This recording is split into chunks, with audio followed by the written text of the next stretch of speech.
Hey, this is Gurds Hundal, and welcome to the Inner Light Project. This show is for anyone who's wanting to lead a happier, healthier, and enlightened life. Create more self-love, inject more joy and abundance into their daily life. Join me for inspiring interviews and spiritual topics so you can shine your inner light. Hello and welcome to another episode of the Inner Light Project. My name is Gurds Hundal and today I want to share with you someone who is guiding women to find love, keep love and be love. Arielle Ford is a love alchemist, best-selling author and student of love. She leads transformative workshops and has 11 best-selling books, including The Soulmate Secret, Wabi Love and Turn Your Mate into Your Soulmate. She believes we can all have everlasting love. Hi, Arielle. I'm so grateful to have you on the show and thank you for joining us today. Oh, I'm excited to be with you. Oh, bless you. I just love the work that you're sharing and helping people to come back home to themselves. And I really want to get to the beginning of what your life was like before you became a love alchemist. Well, it was never on my to-do list to become a love expert. It all really happened. I don't know. I guess it was my sort of divine path that I didn't know I was going to go on because for most of my life, I was somebody who I would describe myself who could make things happen. So I would make events happen and I would make publicity happen and I'd make book deals happen.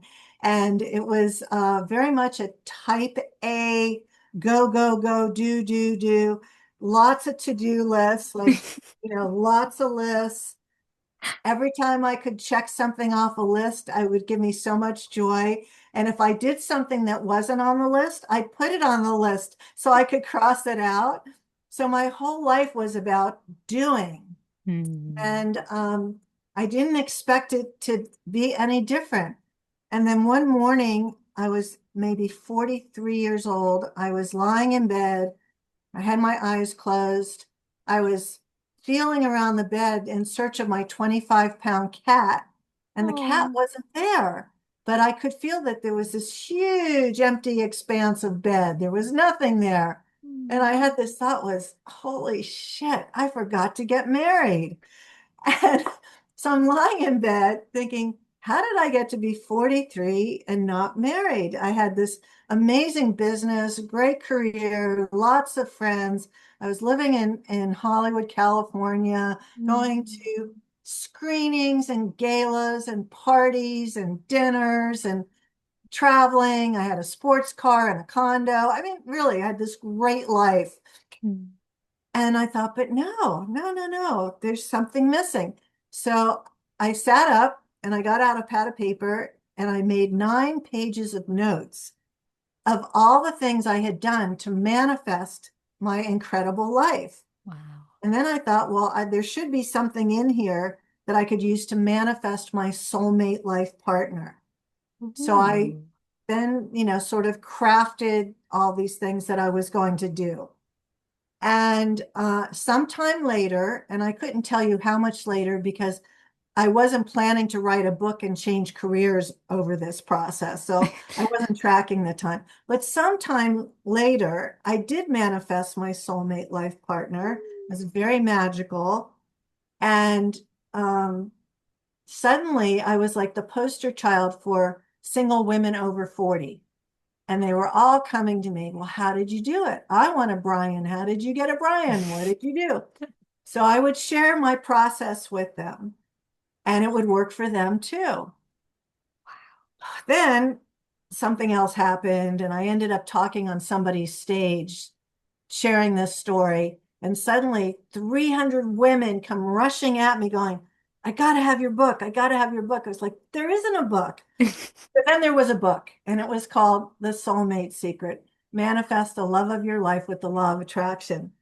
And the book became an international bestseller in 20 languages and 40 countries. And suddenly I'm getting all these calls. Oh, come speak at, Omega and Esalen and the Chopra Center and this, that, and the other thing, and write another book. So without meaning to, I became this love expert. But it got really good after I got married because quickly after I got married, I discovered I had no partnership skills. Like I knew how to manifest a soulmate, but I was clueless on how do you keep the soulmate. Because at that point in my life, running a business and doing all the stuff I was doing, Yeah. the thing that I excelled at was being the boss, but I Mm. didn't know how to be a good partner. Wow. So I decided that I needed to learn that, and I just declared myself a student of love. Mm. And I also, at the same time, started an online series called the what did I call it? Oh my God, The Art of Love. It was called The Art of Love. And I interviewed the world's top mating, dating, marriage, love, and relationship experts. Wow. And then every time I'd learn something from them, I'd go and do a trial run in my own relationship, and it worked. It would always Mm. work. So that became the next part. So then there was like another book about, okay, now you have the soulmate. How do you keep the soulmate? And one book was called Wabi Sabi Love, and the other one was called Turn Your Mate into Your Soulmate. Wow. And it was fun because all I was doing really was talking, thinking, and writing about love. Mm. So that's sort of the evolution to what's happening now, which is I've just released my debut novel. It's called The Love Thief, and it's Beautiful. a romantic spiritual thriller with a very juicy revenge subplot and a happy surprise ending. Mm. So that just came out a month ago. It's called The Love Thief. So that's the short version of how I got to where I am sitting here with you today. Beautiful. Well, I'm going to talk a bit more about the book a bit later on, but I love the journey and the evolution that you were just being, and it just Mm. led you on this beautiful path. And honestly, I totally relate. So, in my background, I used to be a journalist. I ended up walking away from it 13 years ago, and kind of like yourself, I didn't plan to go on this journey and become a trauma expert. It was never my plan. Like, Yeah. I always thought I would be a health journalist, and that's it. And then, as the universe has a plan, as you know, I was sat in a hospital waiting for some results and they'd misdiagnosed me. But before that, I heard a voice say, so I basically said to myself, as we do when we feel sorry for ourselves, what have I done to deserve this? And a voice said, you created this. And then when I got my results and I was misdiagnosed, I heard the words, it's time to heal. And kind of like yourself, I wrote 30 pages in 7 hours and I saw the patterns of my life. I don't know how I did it till this day, Ariel. Like, I don't know how. But what it did is lead me on a journey of deep self-love and healing and really trusting the wisdom from within. And like now I help clients with their trauma and I can see patterns, but I had to see those patterns within myself. So I love that you've been on that journey where it was like, I never planned to be this, but it was always the divine's plan for you, just like myself. Yeah. And that has really changed my entire way of approaching life over the last few years. Because during the pandemic, when we were in lockdown and I couldn't go anywhere or do anything, I started thinking about the biggest, most amazing stuff that's ever happened to me in my life. And I realized I did not consciously manifest any of it. Wow. I never sat down and said, what about this or what about that? And when I looked, where did it come from? It came out of the deepest, most painful moments in my life where I just completely surrendered and said, okay, God, I haven't a clue what the next baby step is. So just Mm. show me what to do in the next 5 minutes. And out of that surrender and trust, then these unimaginable, amazing things began to happen. So now I no longer consciously manifest. I really don't. Not that it didn't work. Everything that I did worked, but it was three things. It was 101 manifestation, Mm. it was willful, and it was ego driven. And now I choose to live in a state of surrender, welcoming in whatever the highest and best good is for me without any attachment to what it Mm. has to look like. So Yeah. I don't have a bucket list anymore, and I don't have a plan, and I'm not hoping, yearning, wishing, dreaming of anything so much as excited of the unknown that's coming. And Mm. sometimes I get glimpses, like I have a strong feeling about what's coming, But if it doesn't come, I'm not disappointed. Where in the Yeah. past it was like, oh, I must be doing something wrong. Therefore, I need to change my vision board, write a new affirmation, get better into alignment, and I sort of would want to be in control. And now I realize that, you know, there is no control. I mean, who are we kidding? We have no control, you know? So I've sort of, I think the one thing I try to consciously work on is trading out control for gratitude. Hmm. Yeah. It's I agree with you 100%. Like my whole career path, I call it my old life, was all about hitting deadlines, hitting certain targets. Like you said, I didn't really think about those things, but they would happen. Like certain places I wanted to live, places I wanted to work, it just manifested. And then when I really surrendered, so I got really ill a few years back, and when I had to surrender because I had no choice, I couldn't run away from my feelings or my thoughts. I had to really sit within myself and heal those deepest and darkest moments like generational trauma, ancestral trauma that I would have never thought of had I not got sick. And then in that moment, I realized that I had to surrender. I am not in control of this plan. There was a plan for why I was sick, and it actually saved my life.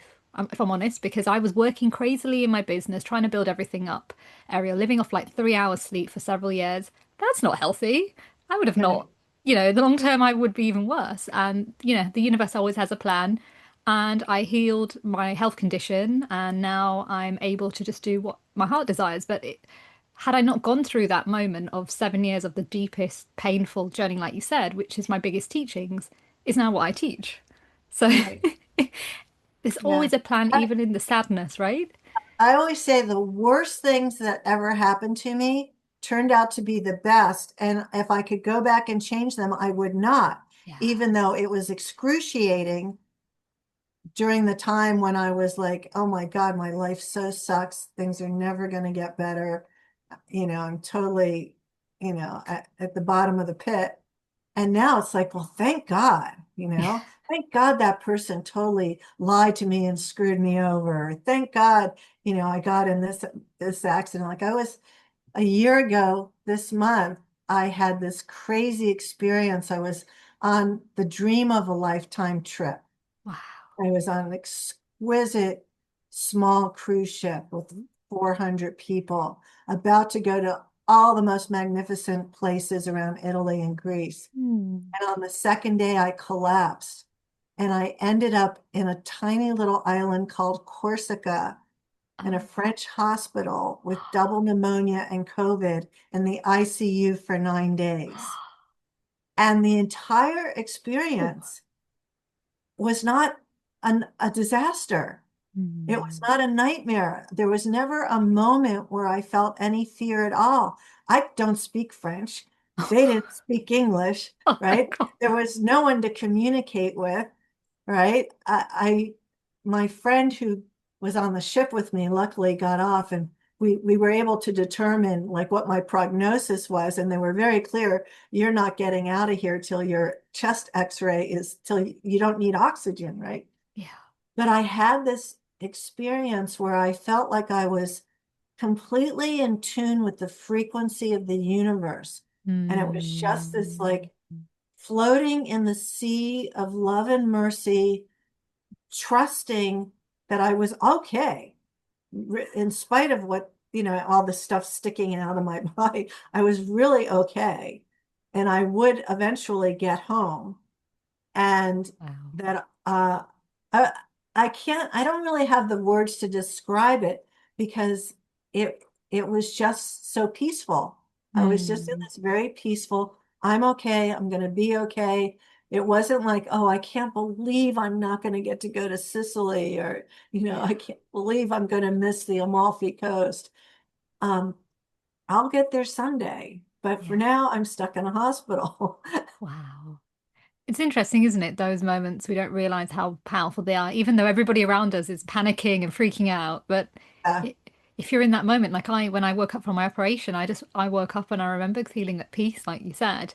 I'd yeah, like pre-planned everything, made sure as much as I possibly could, like meditations, everything before I went into the theatre. And when I woke up, I just had this feeling of bliss and gratitude. And actually, that's when I changed the podcast name. It used to be called Get Inspired with Gurds, and I woke up hearing inner light, and that we all have an inner light within us, which is why it's called the Inner Light Project now. So it's Yeah. fascinating in those moments that I almost feel like we kind of come out of our bodies and we're like on a deeper spiritual level with the divine, where it's just we're being guided about the next journeys and what we're here to do.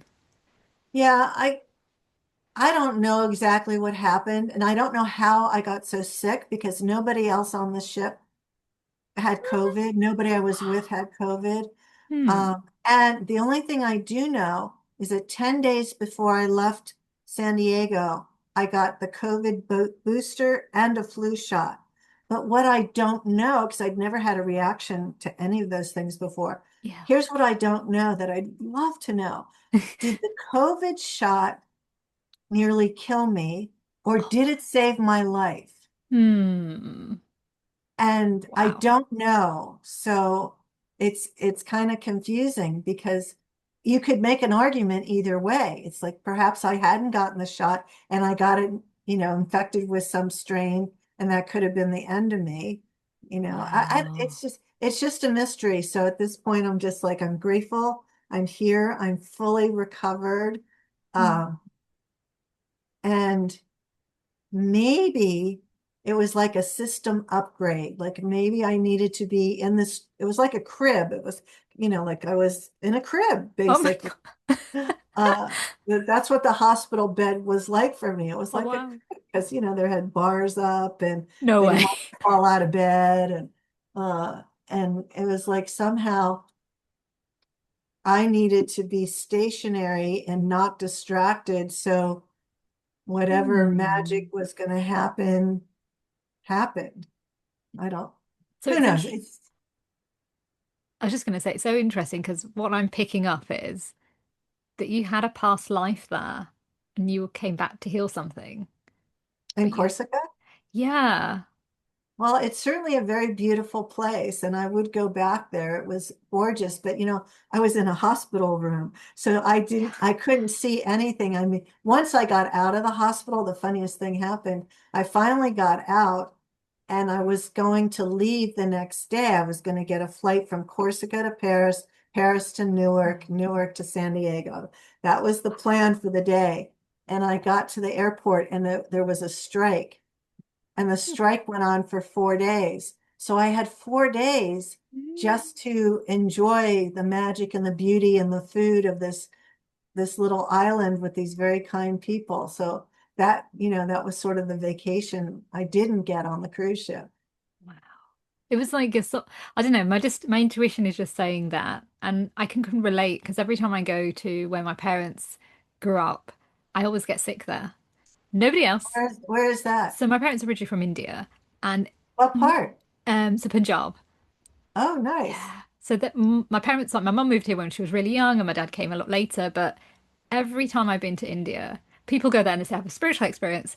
The opposite happens to me. I either get bitten by mosquitoes, injected because I've lost loads of weight, or I end up getting electrocuted. Something always happens to me there, and I've realized that there is some past life stuff that I'm clearing.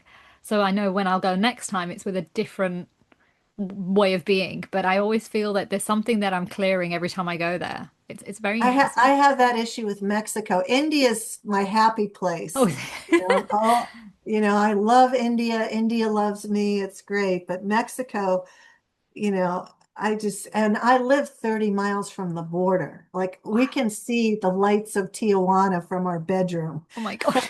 But I just get so sick when I'm in Mexico. But India, I have to be really careful with the food. I'm not good with Hmm. spicy food, but that's easy enough. You just eat vegetables who've been cooked within a minute of their life and, you know, peel your own bananas and you'll be fine. Oh, I love that.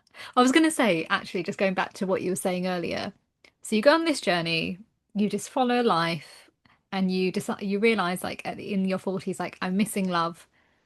But what is it do you feel about women that they're struggling to be love and feel love and keep love? Well, the biggest mistake single women make is they are walking around thinking they have a love deficit. Because they don't have a Mm. romantic partner, they're constantly in this horrible negative state. I don't have love in my life. So the Sanskrit language has 96 words for love. Persian has 80, Greek has 3, English has 1. There's all kinds of love, and love is not missing really from anybody because um, you've got your parents, your siblings, your friends, your coworkers, your neighbors, your cats, your dogs, Mm. all of them with whom you're sharing love, right? You love them and they love you. But because there's not this Disney character, Prince Charming, oh, poor me, I don't have any love in my life. So they're constantly repelling the possibility of romantic love. Mm. They're living in lack. Yeah. I don't have. That's the constant. Or, God, if only I had, as opposed to, I was going to do this at the end of our call, but I'm going to do it Okay. now. So here's the process. This is how you have more love in your life. It's so easy. I want everybody to make a list of at least 10 people in their life that you know for sure love you and that you love them. And it can be much longer, but there should be at least 10. And then every morning before you get out of bed, sit up, close your eyes, put your hands on your heart, Mm. and then visualize each one by one. Let's think about your mom, okay? Yeah. Just think about your mom. Oh God, I know mom loves me. And Mm. I love mom so much. Yeah. And right now in this moment, I'm sending her a pink wave of love, wishing her a beautiful day. Mm. That's it. That's all you do. You do it with everybody on the list every day because what you're doing is you're reminding yourself and you're filling up your love tank with all the love you already have. So your love frequency is now vibrating at a very high level, which makes you so much more attractive to bringing in a romantic love relationship because you are just walking, talking, feeling, being love. Wow. It's so And it's interesting. Sorry, Yeah, Karen. no, it's so easy. I mean, that's what's missing. Now, you actually want to go out and meet somebody? Well, meeting somebody really requires being visible. So if Mm. you're sitting home alone watching reality TV, binging whatever, who's going to find you? Here in the States, I'll tell you who's going to find you. The Amazon delivery guy, the UPS guy, the gardener, the water delivery person, the garbage man, the guy who delivers the newspaper, all of whom are probably not suitable life partners for you. But Mm. that's the only one who's ever going to knock on your door. So you need to get out. There's lots of ways to do it. What really works is online dating. And everybody said, oh, I tried it. It didn't work for me. Yes, you tried it and your expectations were ridiculous. Okay. I can promise you right now, 95% of the people you connect with online are not what you're looking for, and they're going to disappoint you. And they're going to ghost you and they're going to catfish you. All those bad things are going to happen. And so what? You're only Mm. looking for one. So if you Mm. could be smart about it, and I would say if you can afford it, get yourself a dating coach. This thinking I could do it on my own is crazy. You can't. It's very counterintuitive. And you're looking for the wrong things. Oh, he's got to be taller than me, make more money than me, have the same values as me. He's got to meditate. He's got to do yoga. He's got to drink green drinks. He's got to do this. He's got to do that. Nowhere in there is like, okay, he has to be honest, trustworthy, a secure attachment type, share similar values, be interested in family. He does not have to meditate. He does not have to do yoga. Because if that were true, then how come so many male yoga teacher, meditation teachers are getting Me Too'd all over the place? Because Mm. it just because someone meditates doesn't make them more trustable at Yeah. all.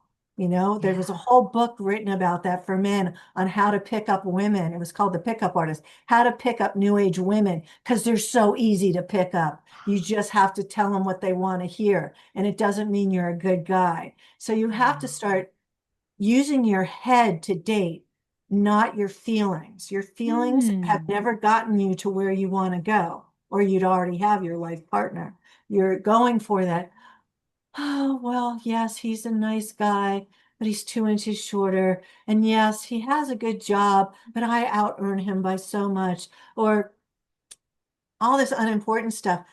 Is he somebody that if you called at 3 in the morning and said, my mom needs help, could you go pick her up and take her to the ER? Would say, of course, what's her address?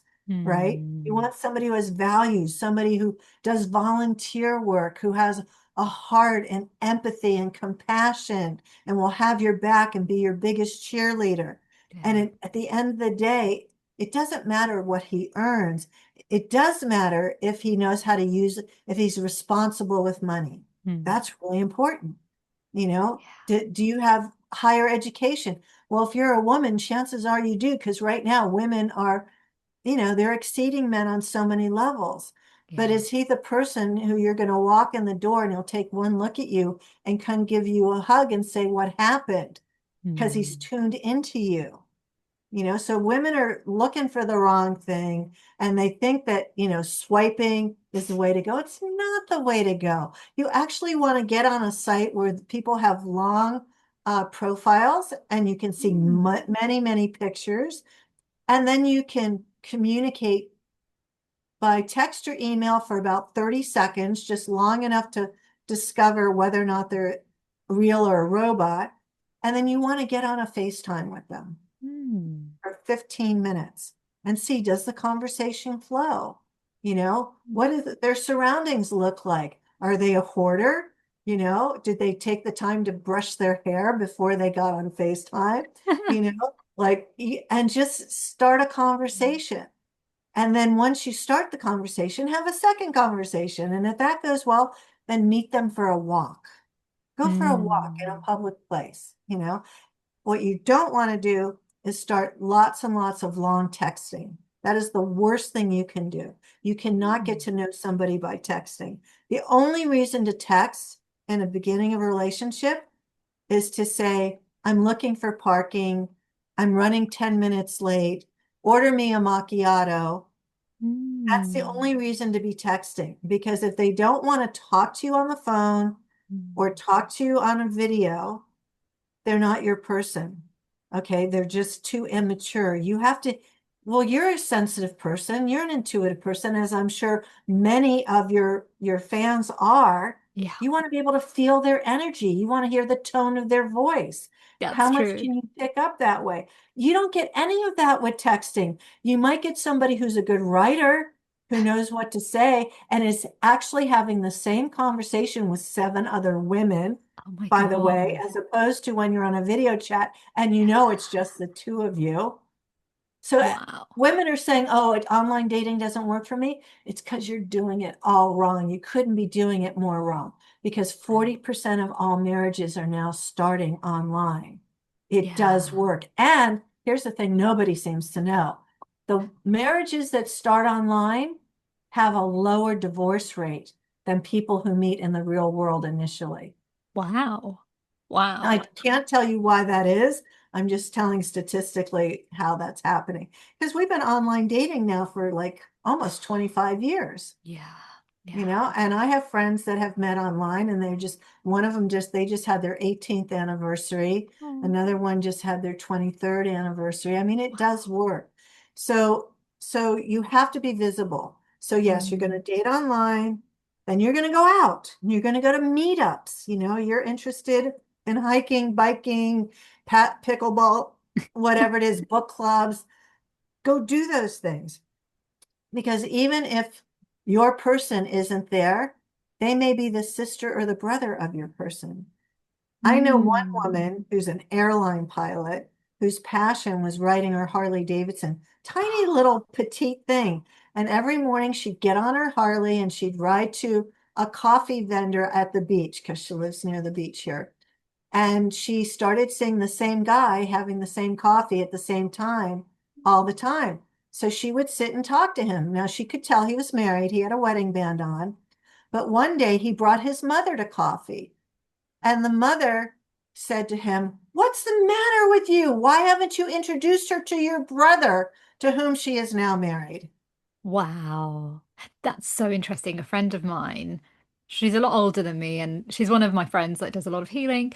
And her husband actually introduced their son to his now wife. He was in a supermarket here in the UK called Waitrose, and he started talking to her. She was just young, just started at university, and that was her part-time job. And he just asked her a few questions. What do you do? And she's like, I'm studying.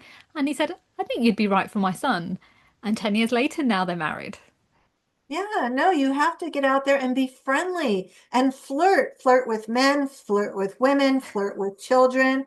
And it's when I say flirt, it's so easy. You could just say, um, let's say there's some guy standing in front of you behind you at Starbucks, and he has the most beautiful blue eyes, and he happens to be wearing a blue Oxford shirt. All you could say is, somebody must have loved you a lot to buy you a blue shirt that matches your blue eyes. That's it. It's not like I want to have sex with you. It's just like a compliment, Yeah. and starts a conversation. And do that with everybody, but without any agenda. It's not Mm. like, are you single? It's just like, wow, that shirt and those eyes, unbelievable, right? It's easy. I love what you're saying because it's so interesting for my generation. So I'm part of the millennials. I'm nearly 40 and I'm not married yet. I'm single right now. And a lot of people of my generation, they're either married, got kids, or they're not married at all.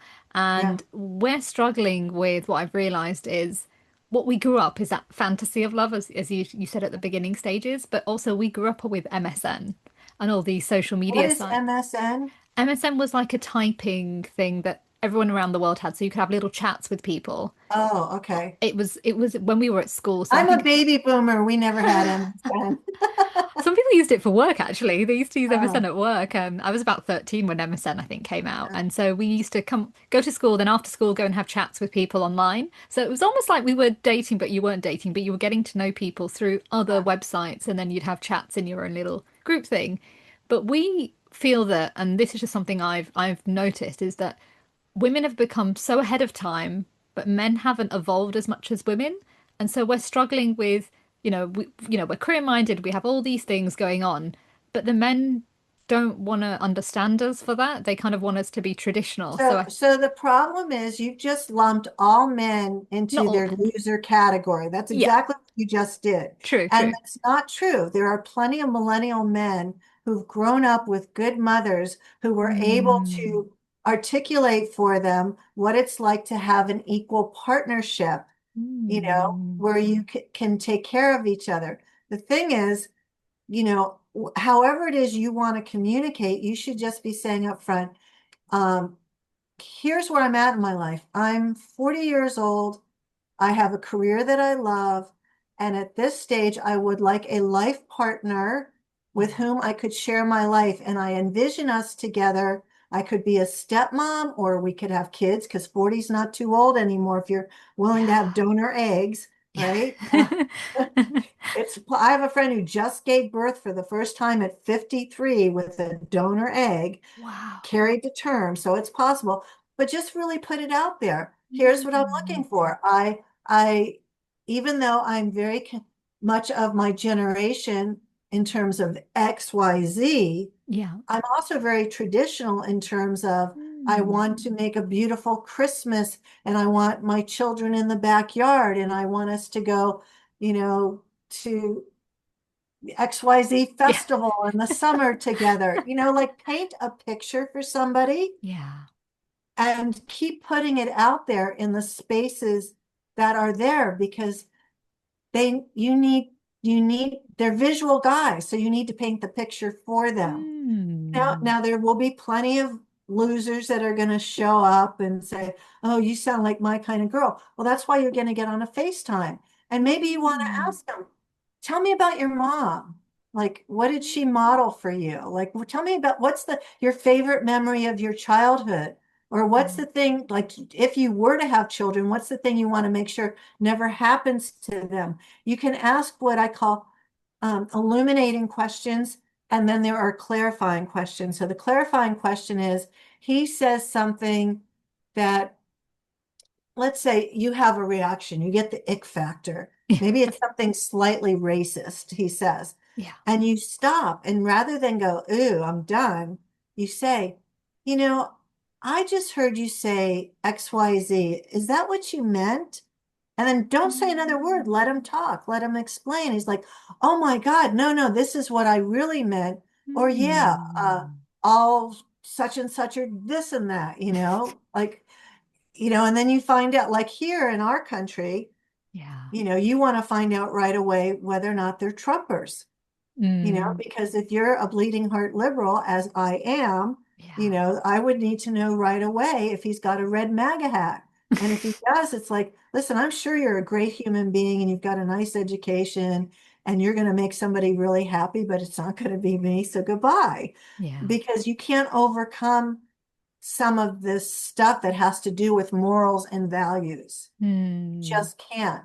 And they don't have to believe 100% what you believe. It could be, well, if some guy said to me, well, I initially voted for him because I believed A, B, and C was going to happen. And now I see what's really happening and I regret my vote. And the Mm. truth is, I'm a fiscal conservative or what, whatever it is, you can live with somebody like that because you can Yeah. share ideas and articulate them. It's like we have this woman here, God, what's her name? I can't think of her name right now. Her father was the vice president during the Bush era. Oh, Cheney, wow. Cheney, her name is Cheney.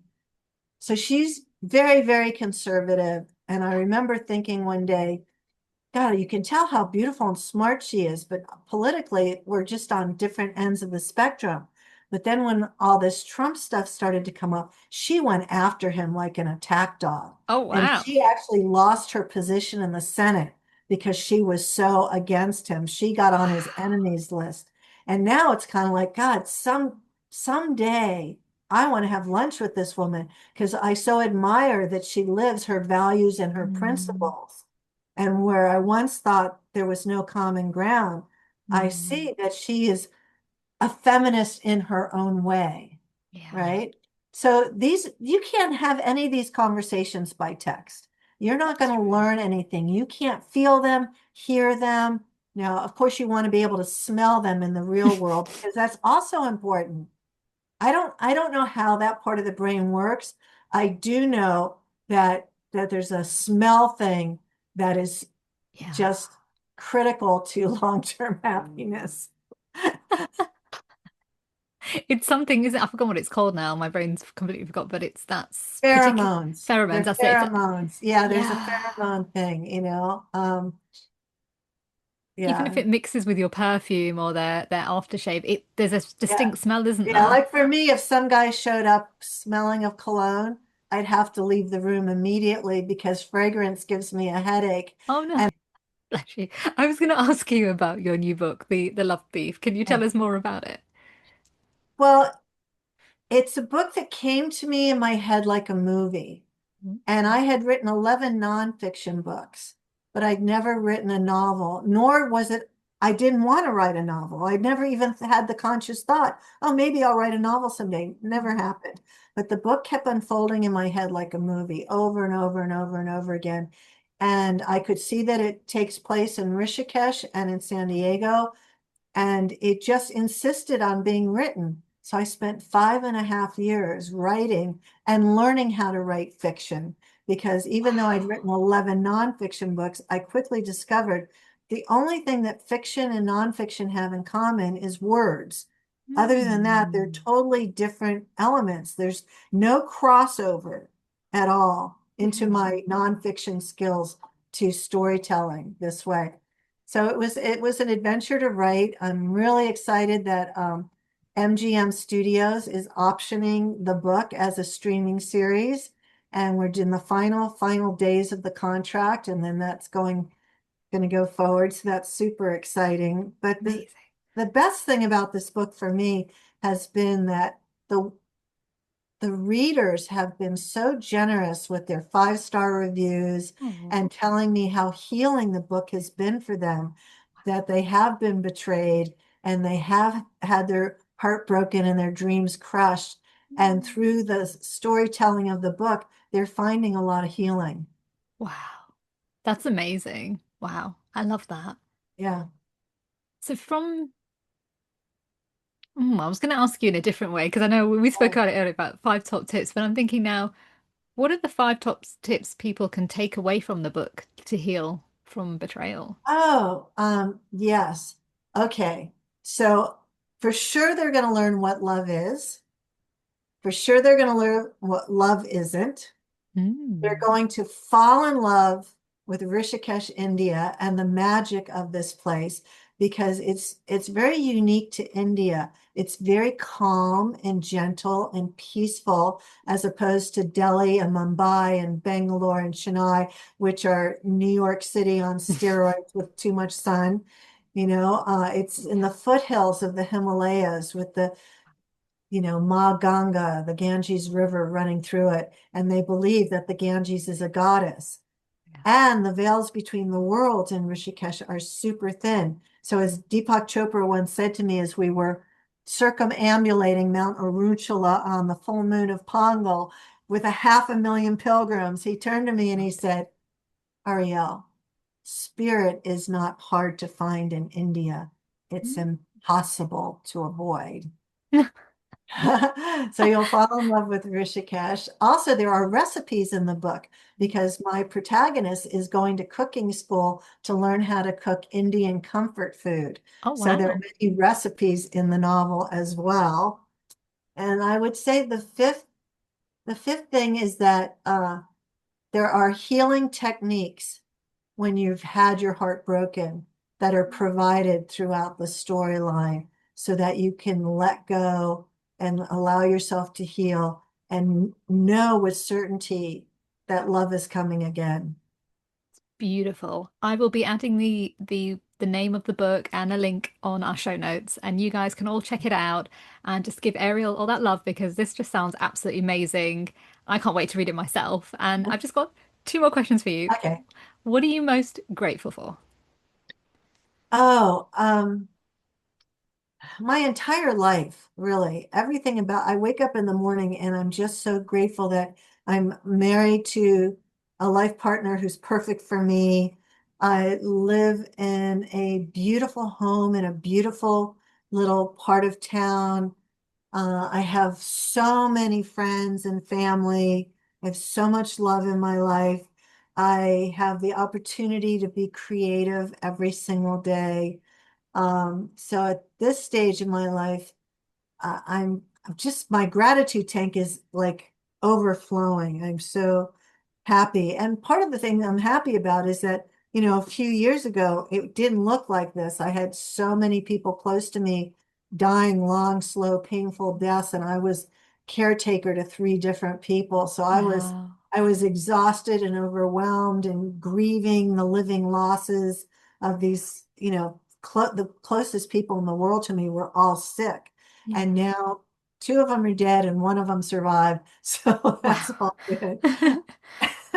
And it was okay to let them go because their Mm, bodies weren't going to come back. And I have a new relationship with the ones that are on the other mm. side. It's not as if they're gone. They make their presence known all the time. My sister's still bossing me around from the other side. She was the one who made me write this book. She was very active in this process. So yeah, what are you most grateful for?